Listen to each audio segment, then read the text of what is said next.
Welcome to 10.5. There we go. I know originally I said this was just going through 10.4, but that was before I decided to split parabolas into 2 days, and I do not regret that decision. Just so you know, nothing is more token of this being a Monday than me waking up early to record this video, and then I go to upload it just to find out that my microphone was not turned on the entire time that I made this video. So, happy Monday to you. Okay, we're focusing on just like putting everything together, and before we do that, we just have to do a refresher about circles. And so, let's start with our standard form of a circle. X minus h quantity squared plus y minus k quantity squared equals r squared. And remember, we have our center at hk, and r is the radius. This should look pretty familiar because this was unit 4. Wow, and now we're in unit 10. Look how far we've come. Okay, so let's just do a quick example. We're just going to graph one. X minus 1 squared plus y plus 2 squared equals 4. All right, pop on a nice little graph there. My center, remember we're taking opposites. So my center I know is going to be a positive 1, negative 2. And remember, this 4 is r squared, which means to find the radius, I got to take the square root. So my radius is 2. So I'm just going to go out 2 in all directions. That was 3. So close. And lo and behold, we have ourselves a circle. How nice. All right. Our next example is going to be to write the equation.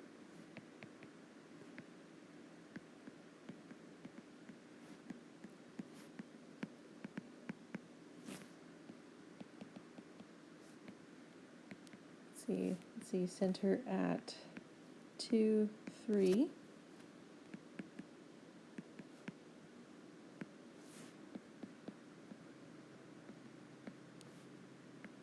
And it goes through this point, 7, 10. Okay, well, we have the center, so we know we have hk. So I'm just going to plug that into the equation. X minus 2, because we're taking opposites, plus y minus 3. So the only thing we're missing is r squared. Well, this equation doesn't give me r squared, but it does give me an x and a y. So I can just plug those in. So I got 7 minus 2 quantity squared plus 10 minus 3 quantity squared equals r squared. And now we just get to simplify it. So this is 5 squared plus 7 squared equals r squared. So that's 25 plus 49. So I get that r squared equals 74. And I don't care what r equals because guess what? This equation just wants r squared. So I'm going to take that 74, which I forgot to put the 7, and I'm just going to plug that back into the equation. So I get x minus 2 squared plus y minus 3 squared equals 74. And that's a good circle review for you. And that's all we have to focus on with circles, which is funny because a circle doesn't have a focus. Okay, so what we want to talk about next is all of these have general conic form, which basically just means that everything is expanded out.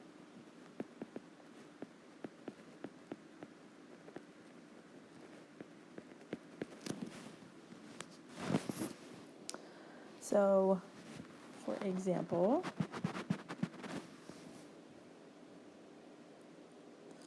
I can have, x squared plus y squared plus 6x minus 2y minus 6 equals 0. So something to notice is that everything's going to be expanded out and it's going to be equal to 0. And so you're going to be asked, like, given an equation in that form, what kind of conic section is it? So here's how we can tell. With a parabola,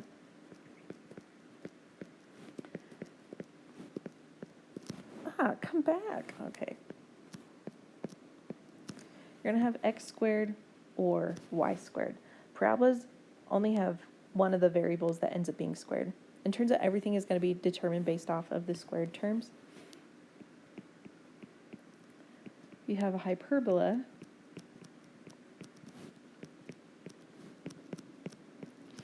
You have like x squared minus y squared or y squared minus x squared. The point is you have a subtraction sign in between.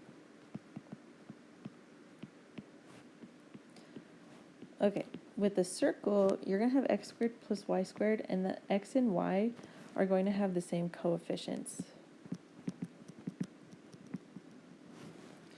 Because with an ellipse,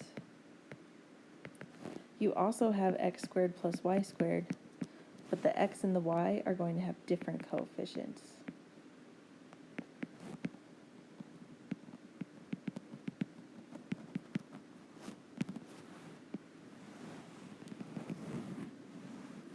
The reason for that is if I look at the standard form of an ellipse,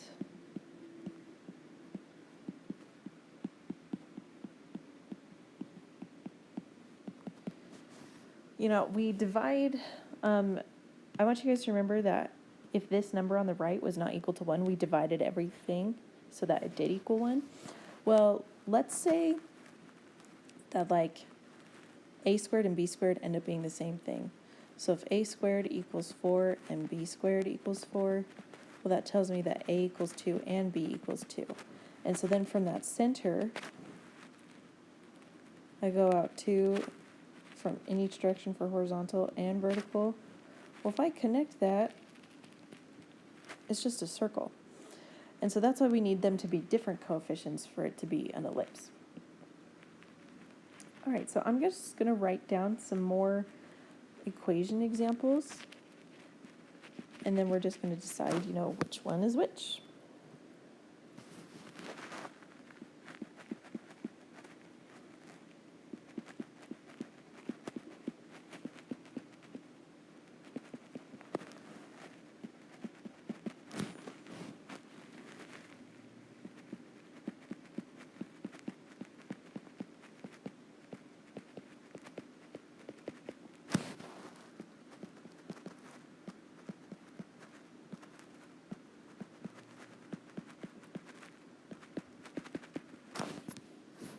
Okay, I would encourage you to pause the video right now and just go through and decide which one is which.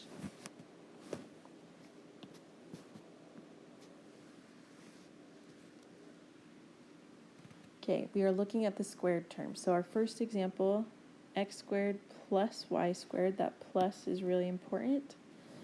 And I see they have the same coefficients, so that tells me that that's going to be a circle.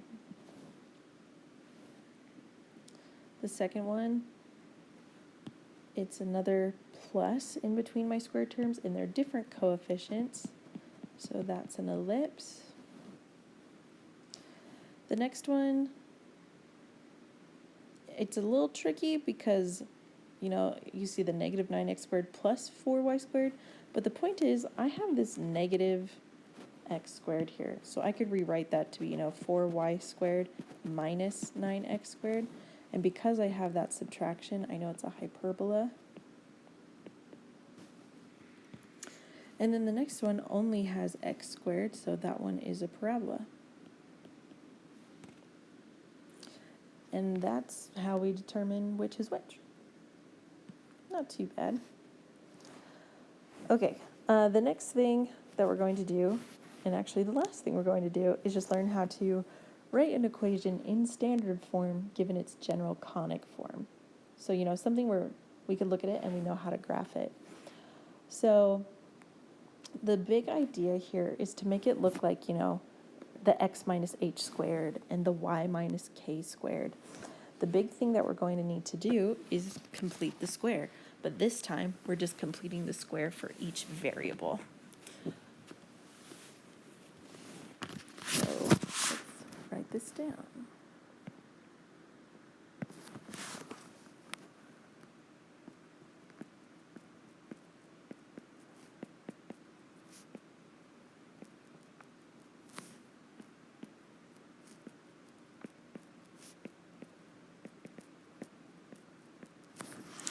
Okay, I think it's helpful in the beginning to know what kind of conic section you're getting at. So the fact that I see, x squared and y squared, and there's a negative, remember, that's like y squared minus x squared, so I know that this is going to be a hyperbola. So that just guides me into knowing what the equation needs to look like at the end. And so the first thing that we're going to do is we're actually going to group the variables together, and we're going to add the constant to the other side. So we're going to add 1, and now we're going to group the variables.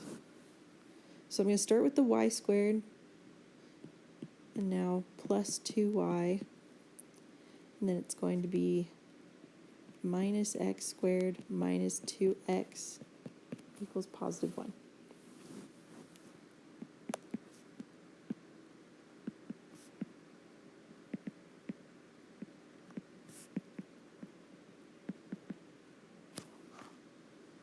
Okay, so now that we've done that, we are going to complete the square for both of these. So because I don't have a coefficient in front of y squared, I can just go ahead. I'm going to put it in parentheses anyway. Y squared plus 2y. I'm trying to fill the blank. Remember with parabolas, we talked about having a GCF out front. So we're going to have to factor that out. So x squared plus 2x, and then we're going to leave the blank as 1. Okay. So with completing the square, I'm going to take my b term and divide it by 2, and then I'm going to square that, and that's what comes in here. But I can't just add 1 to the left side and call it good. I have to add it to the other side as well. I'm going to do the same thing over here. Take the b term, divide it by 2, and now I'm going to square it, and that's what comes up here. With this one, remember we didn't add 1. Because of that GCF, we actually ended up subtracting 1 from the left side, which means I also have to do that to the right side. Would you look at that? Those two cancel. No, that does not always happen. Okay, so to rewrite this as a squared binomial, because I've created a perfect square trinomial, we get y plus 1 squared minus x plus 1 squared equals 1. If you're trying to remember, like, where did this plus 1, that one plus 1 come from? When we cut the b term in half, that's always the number that comes into those parentheses. But here's what I know about a hyperbola. I know it needs to have subtraction, and I know it needs to equal 1. So it turns out we are in standard form. And that's all it takes. Let's do another example.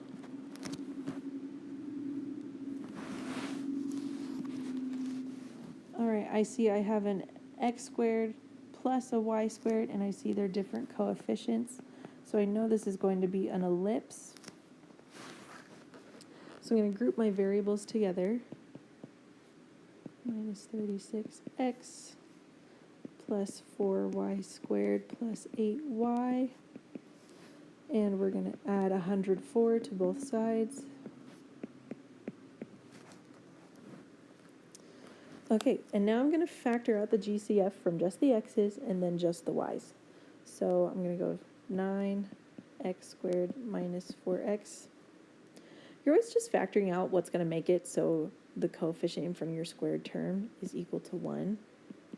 So now we're going to take the 4 from the y's.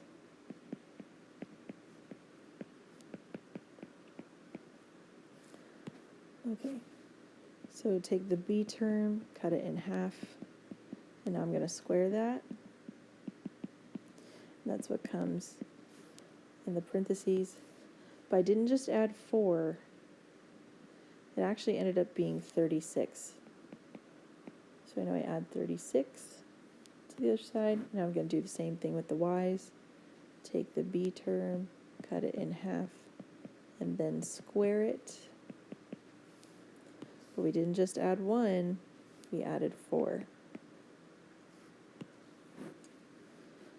So I'm going to keep that 9 out front, and I get x minus 2 squared plus 4 times y plus 1 squared equals 144. Just a reminder, that's where those numbers in the parentheses are coming from. And I know an ellipse has to equal 1, so what I'm going to do is divide everything by that 144. So now when I reduce that, I get x minus 2 squared over 16 plus y plus 1 squared over 36 equals 1. And then I have the standard form. So just a friendly tip.